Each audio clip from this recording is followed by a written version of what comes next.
حضرت سیدنا ابو ہریرہ رضی اللہ تعالی عنہ کا توشہ دان اس حوالے سے ایک بہت ہی پیارا واقعہ آپ سب کے سامنے روبرو کرنے جا رہا ہوں۔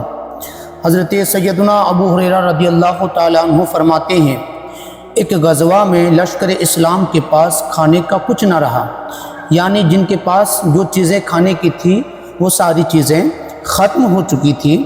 اللہ کے پیارے رسول مقبول سیدہ آمنہ کے گلشن کے مہکتے پھول صلی اللہ تعالی علیہ وسلم نے مجھ سے فرمایا، اے ابو ہریرہ تمہارے پاس کچھ ہے؟ میں نے عرض کی، توشہ دان میں تھوڑی سی کھجوریں ہیں۔ فرمایا لے آؤ۔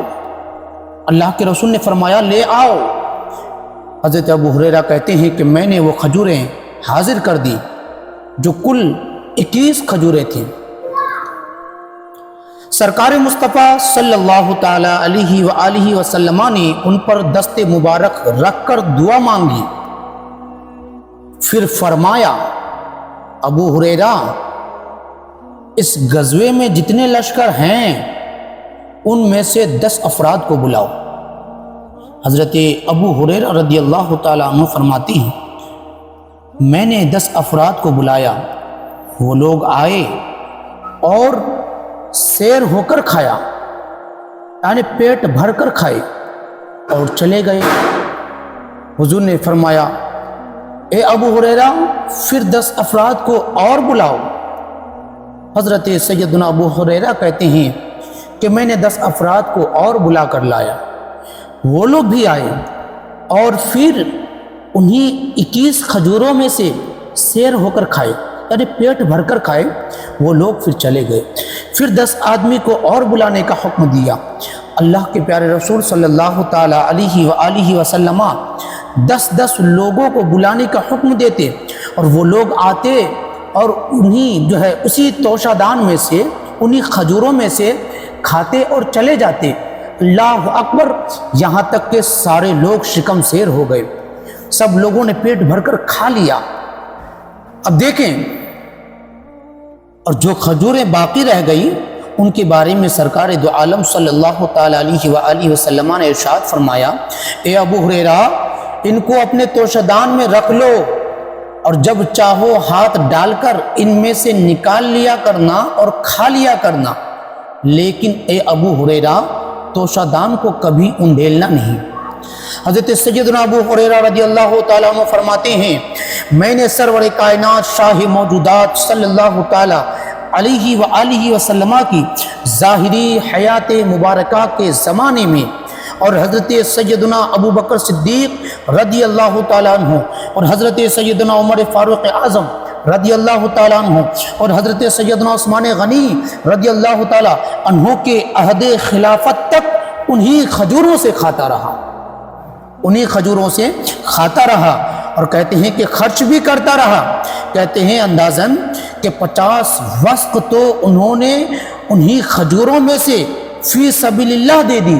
اللہ اکبر، فی سبیل اللہ انہوں نے 50 وسق کھجوریں دے دی اور 200 وسق سے زیادہ میں نے کھائی۔ ابو ہریرہ کہتے ہیں کہ 200 وسق سے زیادہ میں نے کھجوریں کھائی۔ اللہ اللہ، ایک وسق جو ہوتا ہے وہ 60 سا کا ہوتا ہے اور ایک سا جو ہوتا ہے وہ 4 کلو 90 گرام کا ہوتا ہے۔ اب اندازہ لگا لیں کہ کتنے کھجوریں حضرت ابو ہریرہ نے کھائی اور کتنی کھجوروں کو انہوں نے اللہ کی راہ میں صدقہ کیا۔ اور پھر حضرت کہتے ہیں کہ جب حضرت سیدنا عثمان غنی رضی اللہ تعالی عنہ شہید ہو گئے تو توشہ دان میرے گھر سے چوری ہو گیا۔ اللہ اللہ، کتنا پیارا واقعہ ہے۔ ان کھجوروں میں برکت آنے کی سب سے بڑی اور اہم وجہ جو ہے وہ حضور اکرم صلی اللہ تعالیٰ علیہ وآلہ وسلم کی دست مبارک لگ جانے کی وجہ سے ہے، کیونکہ سرکار مدینہ صلی اللہ تعالیٰ علیہ وسلم نے ان کھجوروں پر اپنا دست اقدس پھیرا تو ان کھجوروں میں اتنی برکت ہوئی کہ غزوہ کے تمام لشکر وہ کھجور کھا چکے۔ حضرت عمر کے زمانے میں، حضرت ابو بکر کے زمانے میں، حضرت عثمان کے زمانے تک حضرت ابو ہریرہ انہی انہی کھجوروں میں سے کھاتے رہے، یہاں تک کہ انہوں نے جو ہے اللہ کے راہ میں صدقہ بھی کیا اور خود بھی کھاتے رہے، اور 50 وسق انہوں نے صدقہ کیا، 200 وسق جو ہے وہ خود کھائے۔ اللہ اللہ، کتنی برکت ہوئی، اتنی برکت ہوئی رسول اکرم صلی اللہ تعالی علیہ وسلم کے دست مبارک کے لگ جانے کی وجہ سے۔ اسی کی طرف تو ہمارے بریلی کے سرکار ارشاد فرماتے ہیں، کون دیتا ہے دینے کو منہ چاہیے، کون دیتا ہے دینے کو منہ چاہیے، دینے والا ہے سچا ہمارا نبی، سب سے اعلیٰ وہ اولا ہمارا نبی، سب سے بالا وہ والا ہمارا نبی۔ اللہ پاک کی بارگاہ میں دعا گو ہوں مولا ہم تمام لوگوں کو رسول اکرم نور مجسم صلی اللہ تعالی علیہ وآلہ وسلم کا صدقہ عطا فرمائے، آمین بجاہ النبی الکریم صلی اللہ تعالی علیہ وآلہ وسلم۔ شکریہ، جزاک اللہ۔